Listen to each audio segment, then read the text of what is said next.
Well, you better know now because it's the place that it all goes down. What's up, guys? Welcome back to the TWSN YouTube channel. I'm Christian DeBlock here with Randall. How you guys doing? How you doing, Randall? Doing well, man. How you doing? Good, good. Obviously, without Joe, he's in the back room. He's not feeling too well. We also don't have Max. So down to two of us today, but lots to talk about in the world of international football. Excuse me, I got to turn this off. My apologies. No, you're good. But we'll be discussing the Ronald Koeman situation at FC Barcelona. Obviously, he's been sacked. Ole Gunnar Solskjaer on his way, potentially out of Manchester United. The La Liga title race, as well as the Serie A title race. But we'll start off. Before we get started, though, make sure you go and subscribe to the TWSN YouTube channel. Check us out. Look at everything. Yep.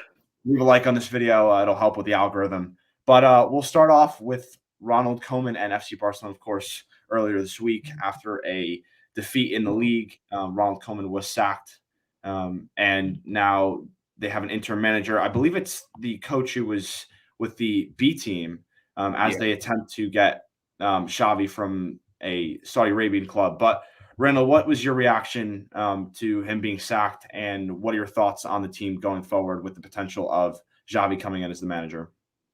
Xavi would be an excellent pick for them. He understands the expectations at FC Barcelona. He was there. He was at some of the best teams of Barcelona's ever put on the football pitch. Koeman being out of there was only a matter of time. There was obviously the language barrier. Even though he spoke fluent Spanish, there was a lot of different players from different nationalities on the team.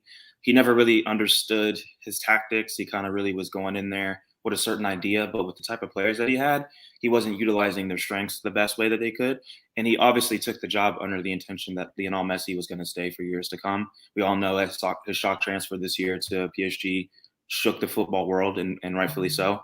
So when you have those expectations going into a job and you don't have your tactics set, you should be prepared as a manager that whatever you employ as tactics on the pitch, you're going to get the best out of your players. And he wasn't able to do that from his first time, really trying to get momentum. And to be a manager in the football world, momentum is very important. You know, what you do is important. It's not really a year-to-year job. It's a game-to-game job, right? What are your results are going to be against the rivals? What are your results going to be against teams that you usually should win 3-4-0? It's shocking to see the results because Rayo Vallecano, they hadn't beat Barcelona in 19 years. So to get a result like that for that club, a club that was expected to be in the drop zone this year, they obviously saw Radamel Falcao, who's one of the best Colombian players of all time. If my soccer viewers know, he actually had a short stint at Chelsea for a year. So Radamel Falcao has been around the block a couple of times. His transfer from Galatasaray was obviously that's something for Rayo Vallecano, a team that's not expecting to be in the top six, which they are, which is amazing in itself.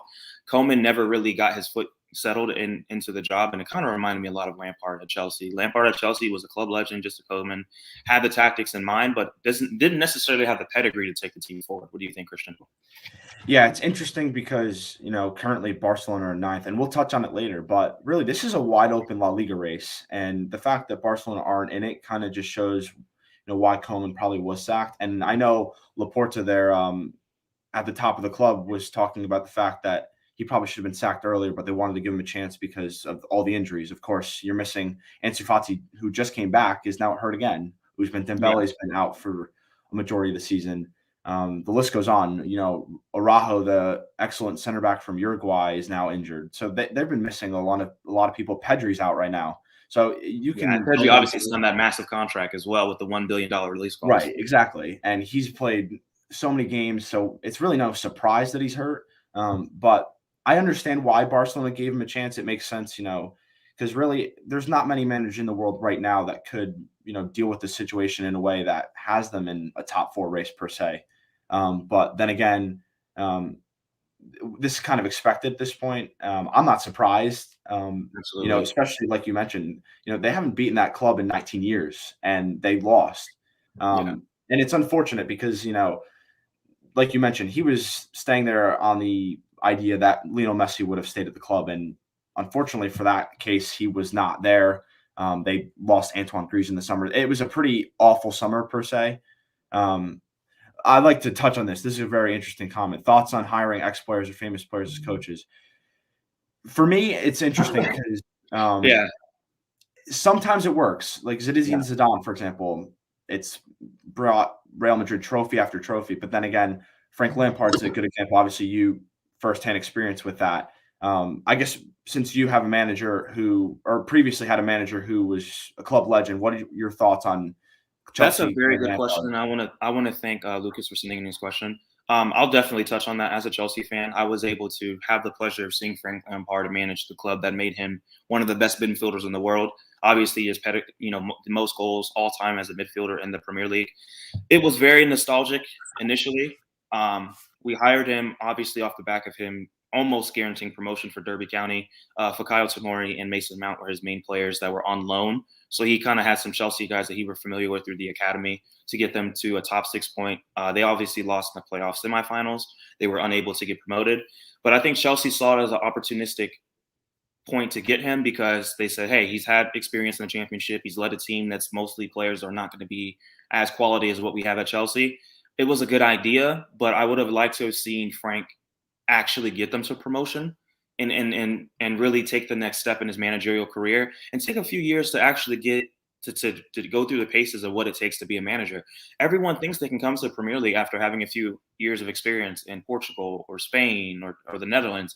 It's a different league. It's the best league in the world, right? So when you're expecting Frank Lampard to know what to do with the quality players that he had on a team, and a team like Chelsea where expectations are title or bust every single year, he understands that, yes, he's a former player, he's a club legend. But when you don't have your tactics sorted, when you don't have your ideas already in your head, and even if you bring in a technical staff that is familiar with what you like to do, if you're not getting those results, you're going to be fired. That's the way Chelsea runs their organization, right? As a football club, they're one of the most ruthless in the world. I saw an interesting metric today and the other day that said in net spend since Ole Gunnar Solskjaer has been manager, they've only spent $97 million, which is mind-boggling to really fathom, right? Because a team like Chelsea Football Club, we all know they spent over $220 million to back Frank Lampard to bring them to the Champions League. Now, I'll give him credit. He definitely brought in a lot of youth players, right? He gave Tammy Abraham a chance in the side. He gave Fikayo Tomori a lot of chances to prove himself. Obviously, he did so well. AC Milan decided to buy him permanently on the transfer deal, and Tammy Abraham leaving this year to Roma. So what he did, he built the foundation of what Tuchel was able to do. And Thomas Tuchel himself said, hey, without Frank Lampard's start that he had gave this team, I wouldn't have been able to take it to the finish line. But what you saw with Pirlo at Juventus, he was not prepared for that job. What we saw for Thierry Henry at Monaco, he wasn't prepared for that job. So it's I think the player coaches, it's a good thing. It's not going to stop anytime soon. I definitely think eventually we'll see I think we'll see Gerrard at Liverpool. I think we might even see a former Alan Shearer. I mean, if he gets the right staff and goes and gets his accreditation to be a coach, he could be at Newcastle one day. I would love to see those things, but I think they have to understand in playing in the Premier League, you would think they know it's not as easy as it seems.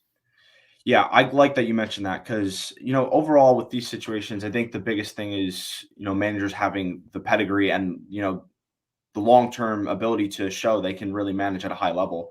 That's why, like you mentioned, Steven Gerrard, more or less, I feel more confident in a guy like him possibly going to Liverpool to replace Jurgen Klopp in whenever that would be versus somebody like, Ronald Koeman, Andrea Pirlo, those kind of guys. In the Netherlands, right? Is at Ajax right now.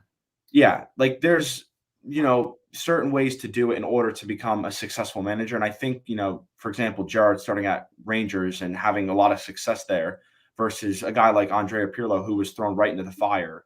Exactly. And of course he wasn't going to be successful because, he's at the biggest club in Italy with the expectation of not only winning the title in the league, but also, getting to a semifinal in the Champions League. Yep. So it's disappointing. I think in certain cases, like you mentioned, I don't think it stops either. I think we're going to see it time and time again. It's just a matter of seeing, which teams can realize that it's probably best for managers to go get, their work in and their, foundation work per se with, a lesser club, and whether it's in England or in Europe, somewhere else.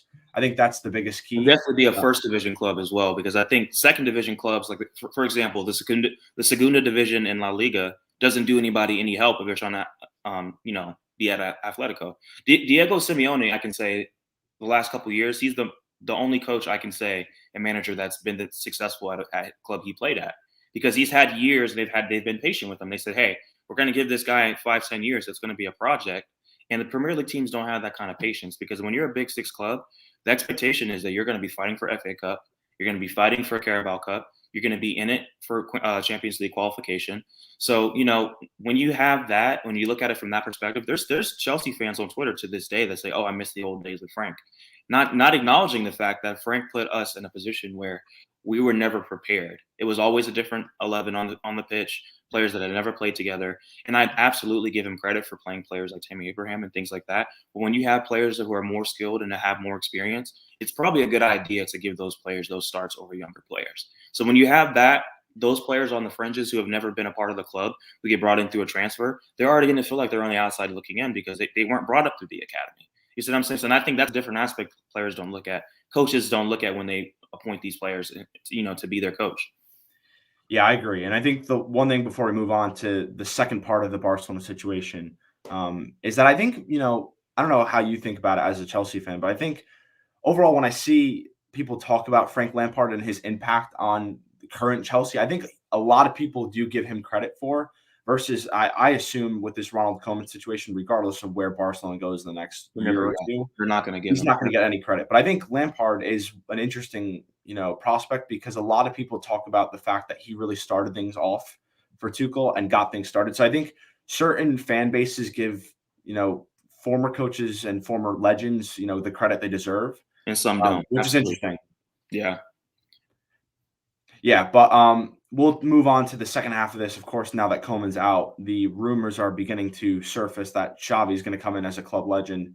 He's been in Saudi Arabia. That's not a very, competitive league as far as I'm aware. I guess, what are your reactions and your belief as if whether or not he can have success, not only in the present, but down the line as well? Well, they'll have a lot more patience with him if they finish in the top 3 in the league. And they'll have a lot more patience with him if they do well against top clubs in the UCL. Those are going to be his 2 measuring points and his barometer for his success. We know the 8-2 disaster against Bayern. That was really like the first indication of Barcelona's fall from grace, I believe. Since then, they haven't really recovered from that psychologically. And I think when you have players that grew up idolizing FC Barcelona, seeing Lionel Messi do what he did, over 700 goals, over 35 trophies, it's hard to expect players to model that and to do that as well, because Lionel Messi is obviously once in a generation talent. And I do believe that FC Barcelona's academy is still one of the best in the world. You look at Gavi, who they just signed, you look at Pedri, you look at these players that are attracting interest from other clubs as well. They obviously know what they're doing with bringing the players up. It's just, again, going to come down to patience, because Barcelona has a very tough group. They shouldn't, and I think they've relied so long on players like Piqué and Busquets and on all these guys to be like the linchpin of their defense, but they're aging. They're 34, 35 years old. It's tough to expect them to hold up much longer. So they have to understand that although you've had these club legends stay, even Sergio Busquets took a pay cut, just for Messi to potentially stay. It shows that he loves the club, but at the end of the day, you have to move on. I think the perfect example is Diego Godin, who used to be at Atletico for years and years and years until he got sold. You got to understand that the age and the shelf life on a defender is a lot shorter than a midfielder or a winger or a goalkeeper, So if they're able to accept the fact that they need to start looking for the next players to replace club legends, I think they'll be successful in the short term. Now, long-term speaking, Xavi is going to be in for a rude awakening, because you're not going to be playing, FC oil money. You're going to be playing like really good competitive teams. And because Messi left, it allows the league to be more competitive. Real Sociedad right now is top 2 in the league right now. That's a team that's, if you don't follow La Liga, you've probably never heard of them, but they're a big club in Spain who expect to do well. They have Isaac, they have David Silva from Manchester City. They have a very good team. They have Arzurabal as well. He plays there. Yeah. So Sociedad and seeing Rayo Vallecano be in the top 6 is an indication that there's going to be a lot more parity in the league that we're not used to seeing. We're used to seeing Real Madrid and Barcelona dominating the entire league all year long. And I think with Atletico Madrid winning with Luis Suarez, right? Suarez last year was a clear indication that there's going to be a changing of the guard. So if Xavi is able to be patient, if he's able to give younger players chances, if he's able to go to the board and say, hey, we got to figure out our money, because we're not going to be able to compete with Europe's best teams much longer And I think the 8-2 loss was an indication of that. Yeah, it's interesting because, when you talk about the rude awakening he's going to get, I think, for example, Real Madrid, I think, are starting to really build themselves back up after, a couple of tough years, especially not really domestically, but more, playing in the Champions League, disappointments in that competition. You have the expansion and, really a player at this point now when Karim Benzema, who's one of the best strikers in the world, one of the best players in the world, and then he has a guy alongside him who, instead of Eden Hazard, who we all believe would be that second guy alongside him when he joined, it's actually Vinicius, who's got, I believe, 8 goal contributions in the league in 10 games. He's Rodrigo's been playing playing at well. level. Yeah, Rodrigo as Yeah, well. and then, you mentioned Luis Suarez and Atletico Madrid. They had a very good summer. Obviously, we'll touch on it later, but they've been pretty disappointing. But, in terms of signings, Mateus Cunha from Hertha Berlin, they had Rodrigo de Paul, of course, the return of Antoine Griezmann. So they're doing things in the right way. Of course, it's not been the best results on the field, but overall, they're doing great business and, doing it in a way that helps them not only play well in the future, but also in the present. So I think Barcelona is going to be in a tough spot when Xavi comes in. I think it'll come soon, probably before the new year. I don't really know when the Saudi Arabian League season ends. Of course, we have leagues like the MLS, which will end, closer to now. I don't have too much knowledge on Saudi Arabian League, but yeah, it's going to be interesting. Yeah. I think, the biggest thing for him is just they need to be patient, like you've mentioned time and time again, because this is probably the worst situation Barcelona have been in as far as I remember ever. As far as I'm Before Messi concerned. came, I agree. But I mean, Yeah, even in the early 2000s, they had some dominant teams, but I think Messi took them to the next level. And I think Barcelona fans have to get over it and realize we're never going to get another Messi. We have to be a better team that's not focused and centralized on one player. yeah, And that's it's what their rivals have been able to do. And I think that's why the rivals are doing a lot better.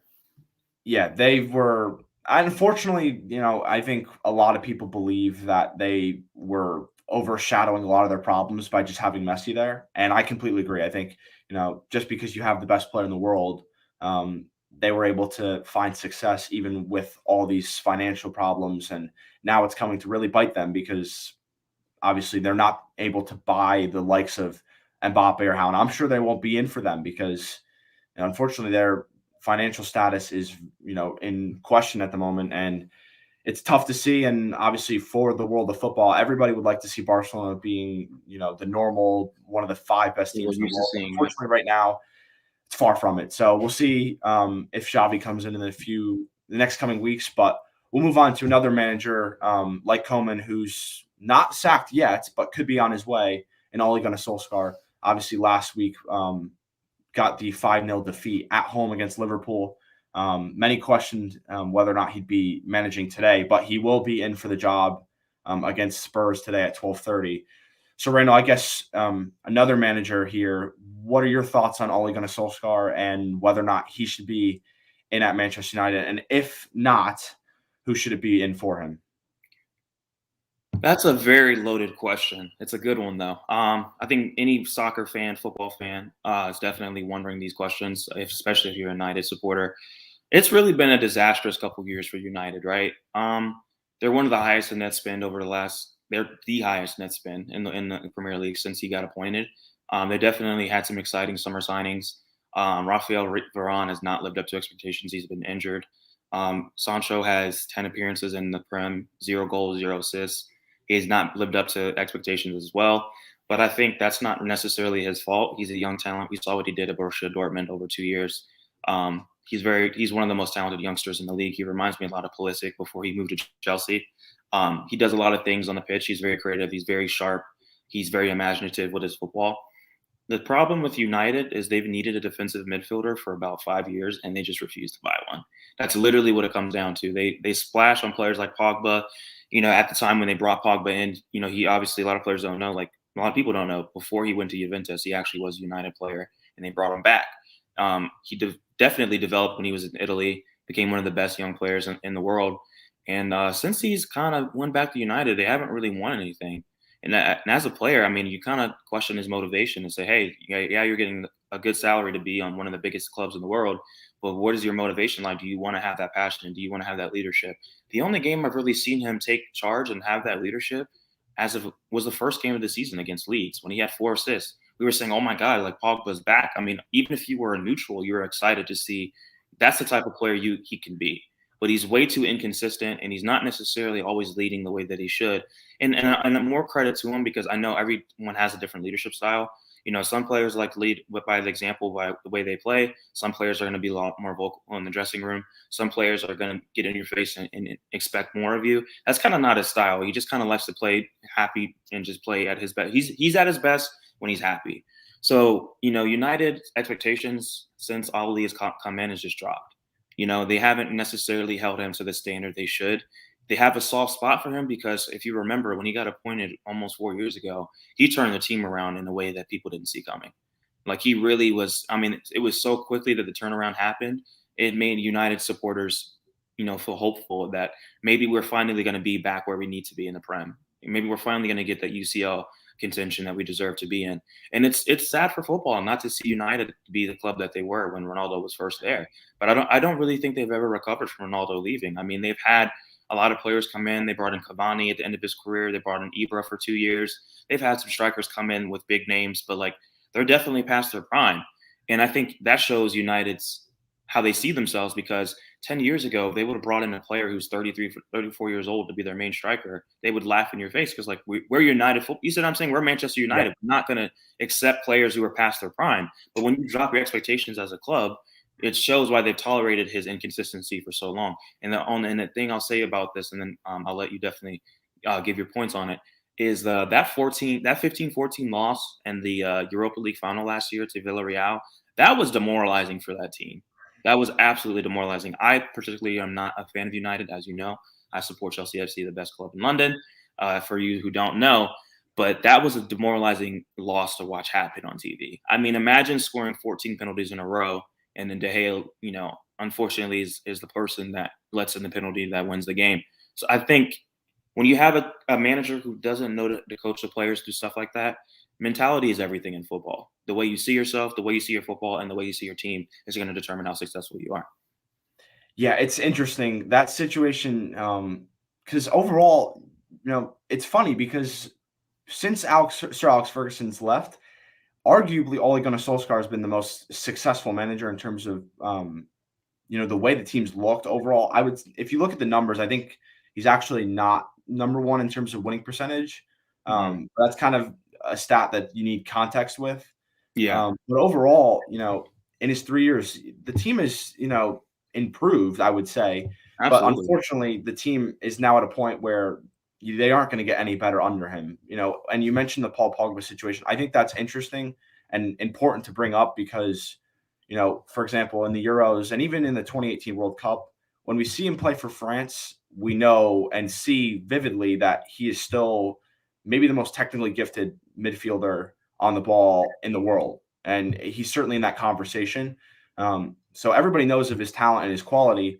But then when he goes to United, it's not there. He doesn't obviously play where he may like to, which is in that 10 spot where Bruno is. And Bruno's, performed day in, day out as soon as he left Sporting. So you really can't make a case for him playing underneath the striker.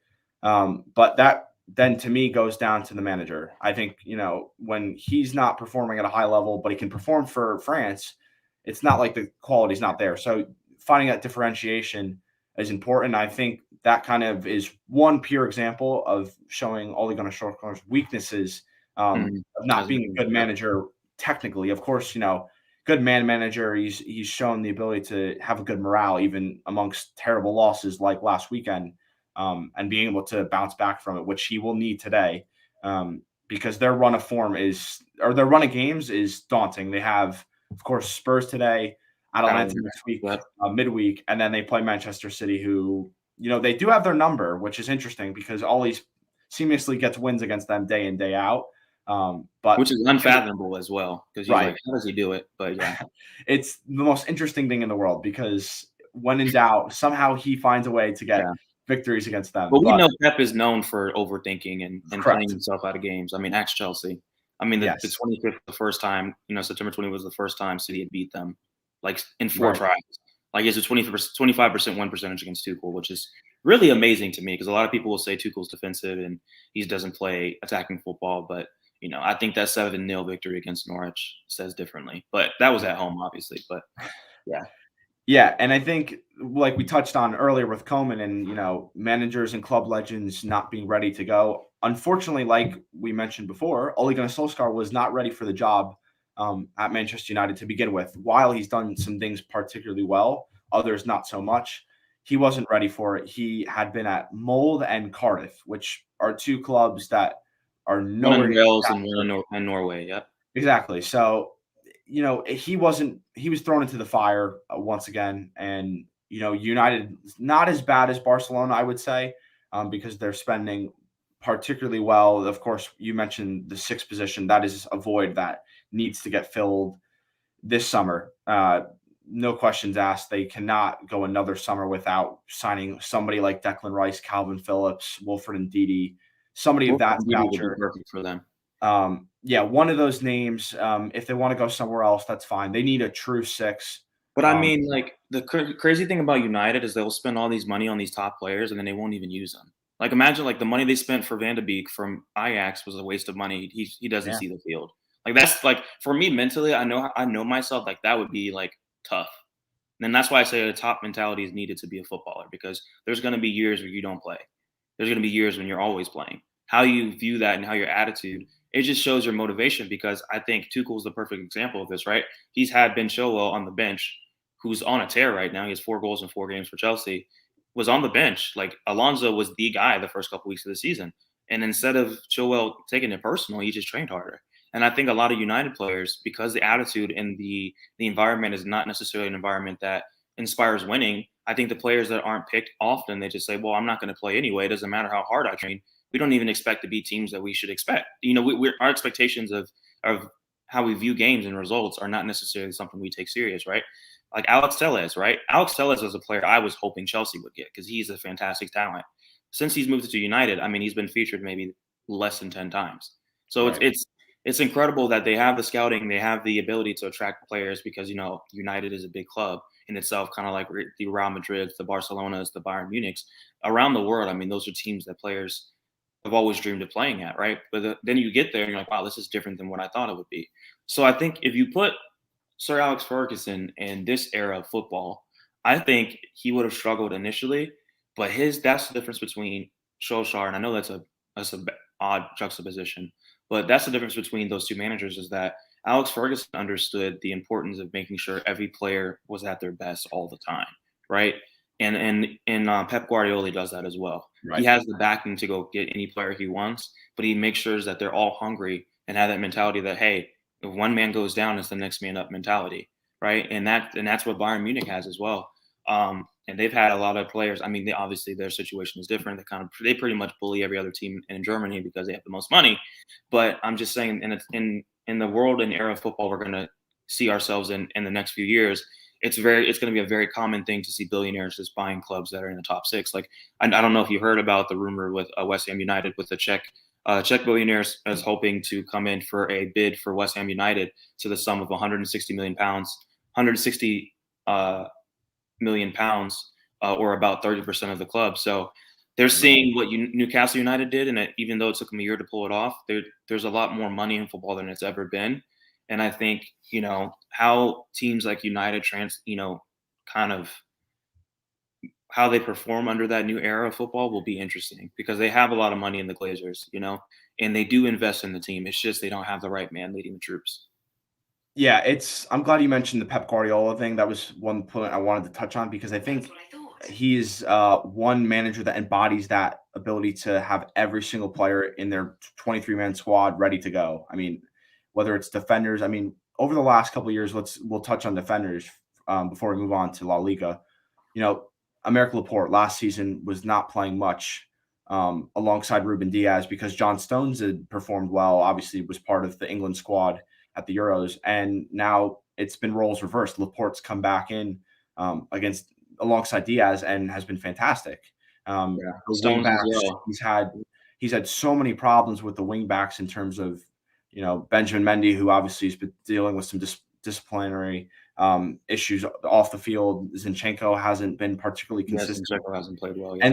And then out of nowhere, he can be able to play João Cancelo as a left back and perform at a high level. So I think Pep Guardiola, while he does some things, in terms of overthinking some big games, which has been a heavy criticism of him over the last 2 or 3 years.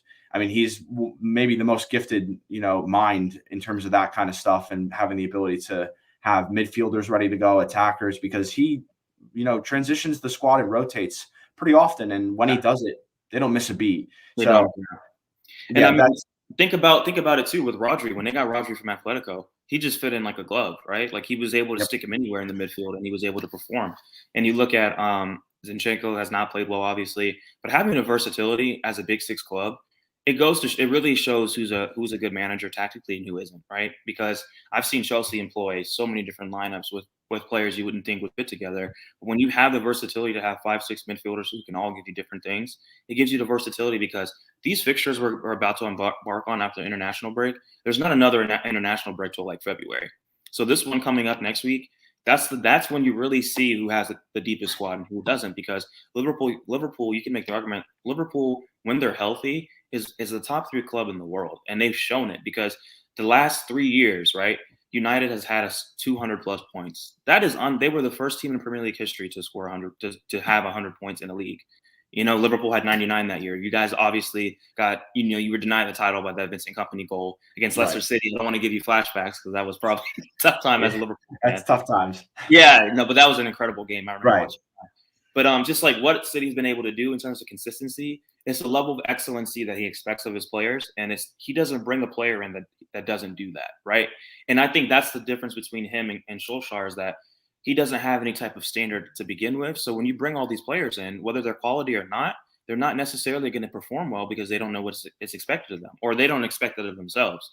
So when Chelsea brought in Ziyech, when they brought in Warner, when they brought in Havertz, obviously Timo Werner hasn't really turned out the way that we thought, but his runs and his ability on the field, any neutral or any person who loves footy can understand that those runs are important. He still had 29 goals and assists last year, combined goals and assists last year, which is obviously not the numbers we were hoping to see, but it goes to show that if you have a top mentality, you're going to succeed, and Liverpool players have had that top mentality because you guys have had Klopp for 6 years. You've trusted the process, you've invested in the squad, and you have players that fit a system perfectly. And that's what it's all about, right? Having a system that players can commit to, and having a system that players don't have to play outside their usual football in order to employ. Yeah, I completely agree. And now, we have really a three-horse race at the top of the Premier League. And United are really going to be what seems like are going to be fighting for top 4.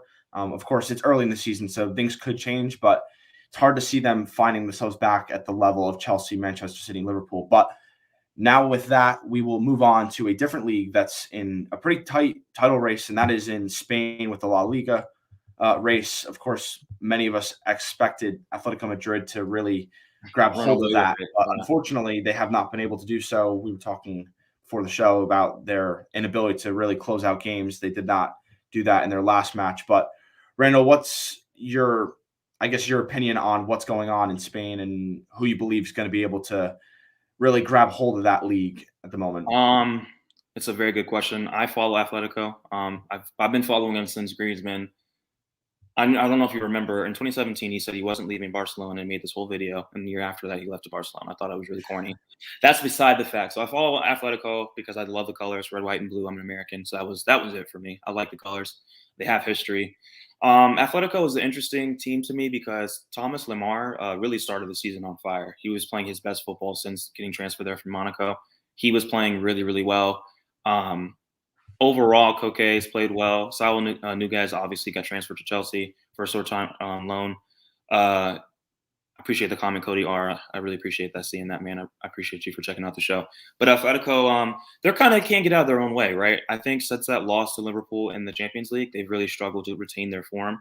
Griezmann had 2 goals. That was actually the week after he transferred back to Atletico on a loan. And he was playing good football, man. He was playing the football that he had played right before he had left for Barcelona. They had him on an absurd contract as well. I don't know if you're aware, but they had him on a $392K a week pound contract. It was insane. Wow. And he had bonuses as well. So they were happy to offload him. I was happy to see him back. He's obviously an Atletico legend. Players like Rodrigo de Paul's really struggled because he went from Udinese, which is kind of like a mid-table kind of Serie A club, to Atletico. It's a tough transition because the Spanish league is very fast. It's very tiki-taka, like as you know, and it's very it's unpredictable because you have a lot of players like what Cadiz has been able to do. They got promoted last year. They're still in the league. That's unprecedented.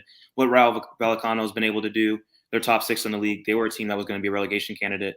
Sociedad is top of the league right now. They have Alexander Isaac, the African-American Swedish player, who's fantastic for them. Atletico is struggling to really find their identity again because their bread and butter had always been they're going to be a defensive-minded team, right? We're not going to let goals, even if it means we have to employ a 4-3, a 4-3-2-1, even if we have to employ more players sitting back to give us more coverage. They've kind of lost their identity a little bit because I think Simeone is trying to transition to being a more offensive-minded team. Obviously, they signed João Felix for about 120 million from Benfica about 3 years ago. He hasn't really done what he was expected of him, right? For them to pay that kind of price, you're expecting to have a lot of goals, a lot of assists, but he does have flashes of showing that he can do what they bought him for. So I think Atletico going forward need to rediscover their form defensively, and they can do a lot more things offensively because we all know having the best attack is having a good counterattack. It's having good tactics. It's having good a good plan where if they're going to play you centrally, not only can you lock that down, but you can also have your wingbacks go forward. And I saw Herrera play well, but I think he's kind of out of his paces as well. He obviously is the Mexican player, is featured a lot for the Mexican team. We have Lodi in that position as well, but I think they need to rediscover their form defensively. Yeah, it's interesting when we look at Atletico Madrid because maybe besides Real Madrid, they're probably the best team in terms of attacking quality. I think Karim Benzema is probably your best attacker in that league at the moment. Memphis Depay's in that case. Depay's been great for Barcelona since he moved. Yeah, he's been the one shining light for that team overall. But, it's all down to Diego Simeone, expanding his game as a manager because, like you mentioned, they have a lot of quality. João Felix has shown a little more flashes this year than we've seen in his first couple of years with Atletico. Obviously, Griezmann's come back and been very effective. He's getting a lot of goals and contributions in that final third. And then you have guys like Luis Suarez. Mateus Cunha hasn't even hit the ground running yet. He actually had a goal against Levante too, though. Yeah, but exactly. He has a lot of potential. Yeah, and he, I believe, was at the Olympics for Brazil. So he's playing, for club and country. And I assume he will play for that, the first team as they try to qualify for Qatar next winter. But, they have so much talent across the board. They have maybe the best keeper in the world in Jan Oblak. They don't have, the best defenders in the world, individually. But because of the way they play, they are really sound defensively. They don't really give up too many big chances, more often than not, though, at least. But until I see Diego Simeone really expand himself as a manager and really play something more like 4-3-3 is what I think of when I think of an attacking side, maybe, or a 4-2-3-1. 4-2-3-1 would be what they need, especially if you put Luis Suarez up there as your right. And that's the thing about him. He doesn't take risks tactically. Yeah, and I think, it's obviously a last year thing, but I think the perfect example of seeing something that Simeone does, especially in big games, was when he played against Chelsea in the round of 16. And I believe there was graphics showing, them sitting in an 8-back, it almost looked like. And of course, Chelsea were able to get through and obviously advance all the way to the championship game in terms of, beating Manchester City. But, seeing – and that it was funny because at the time, back in February, Atletico Madrid were one of the most dangerous teams in Europe. They were playing well in La Liga. They were favored to win that match. They were the first actually to win to 50 points in all of world football in December, and then they didn't win a game.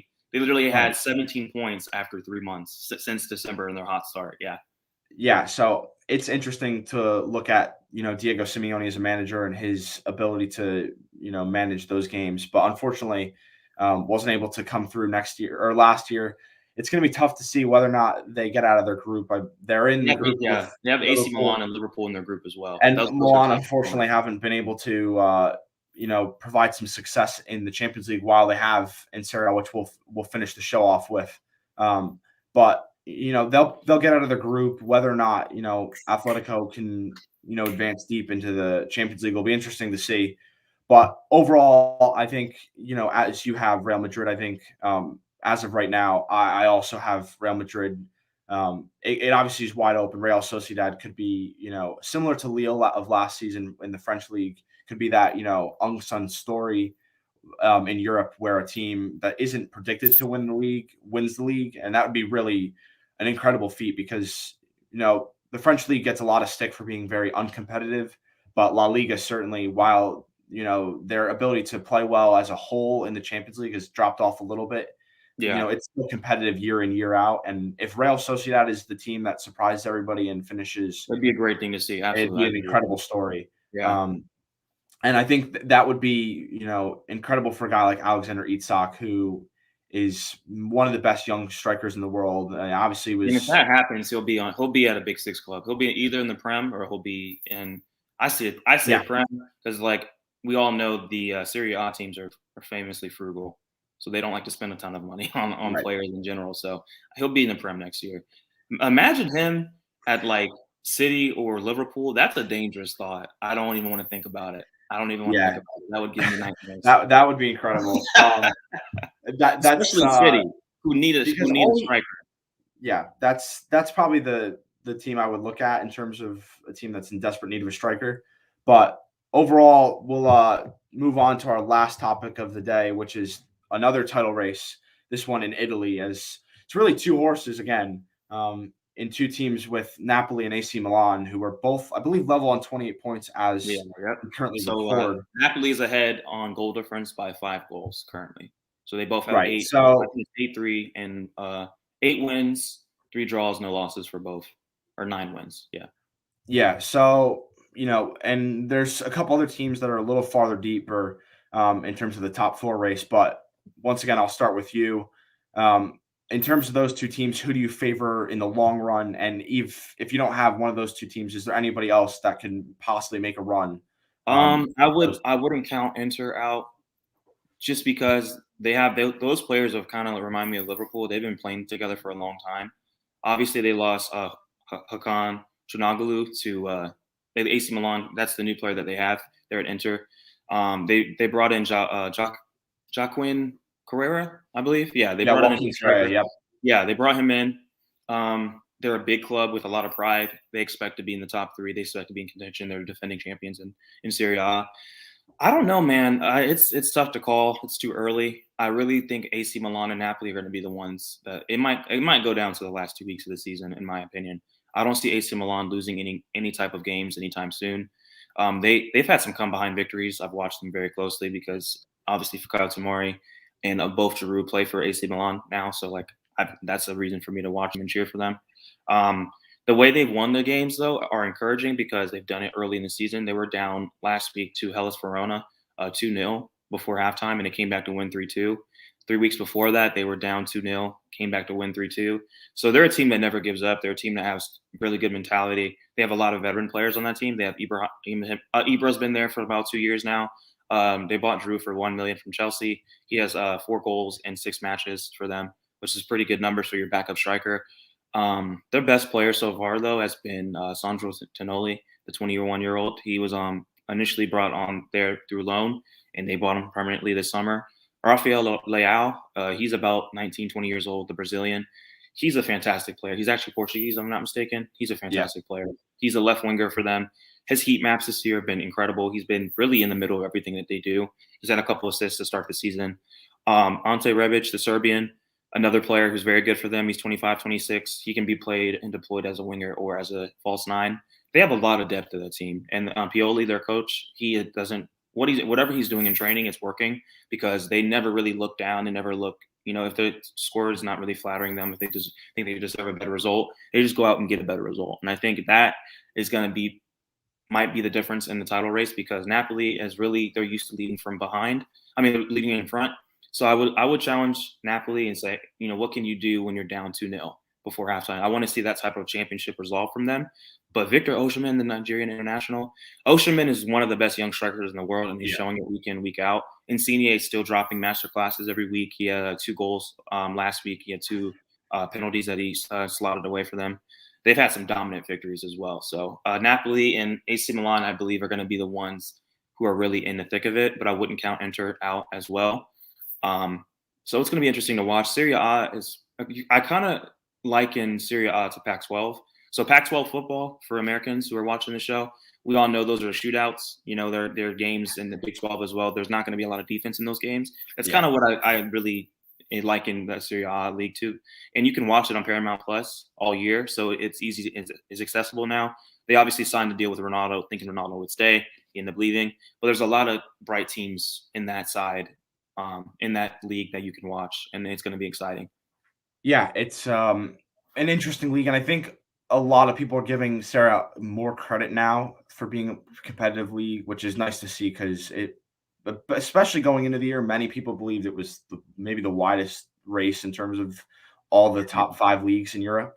And I agree. I mean, I expected Napoli to be better. I expected Milan to, stay pretty similar to what we thought. But, the stark drop off from teams like Lazio and Atalanta, Roma, and of course Juventus has been pretty interesting to watch.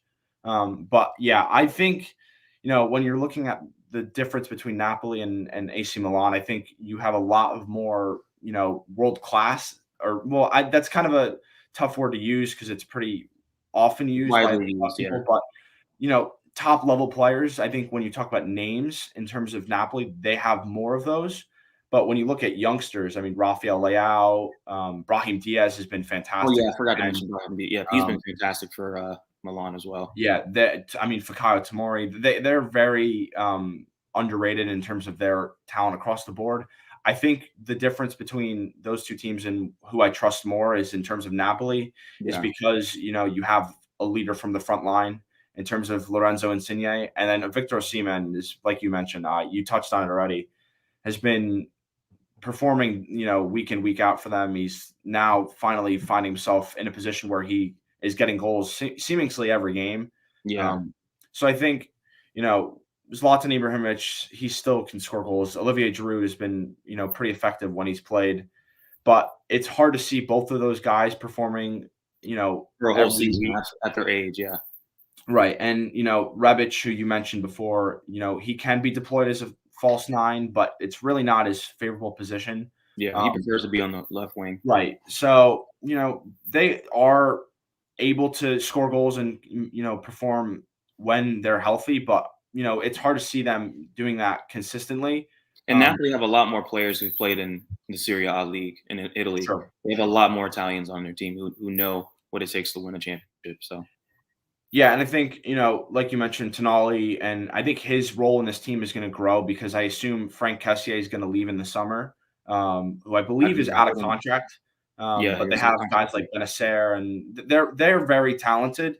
But, it's going to be hard to see them, keep it consistently. I don't think either team is going to, go because neither team is lost, I believe. I think both are on 9 wins, 1 draw. Yeah.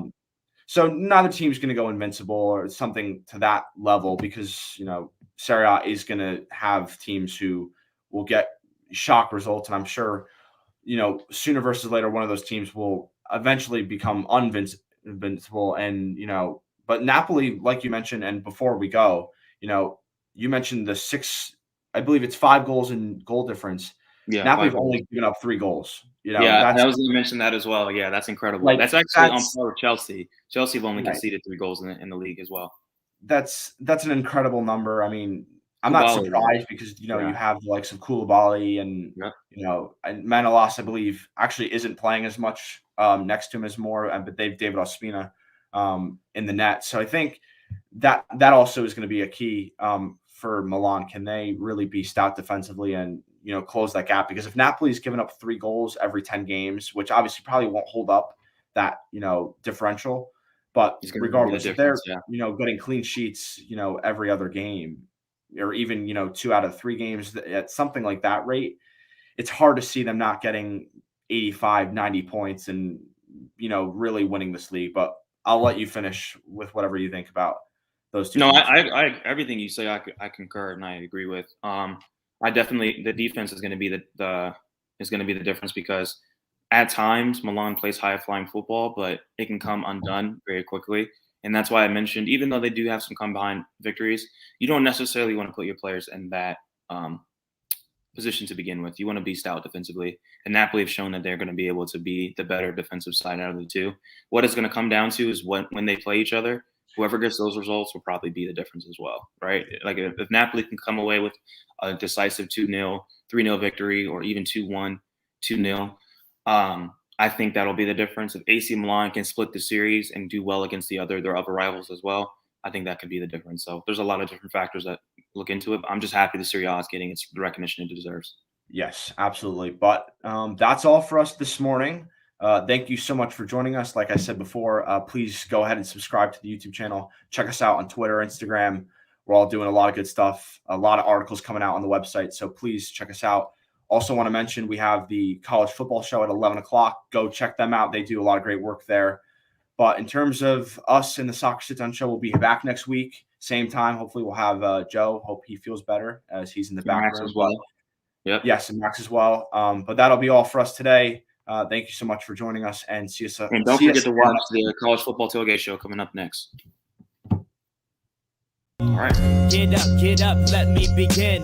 This is CWSN. You ain't heard about it.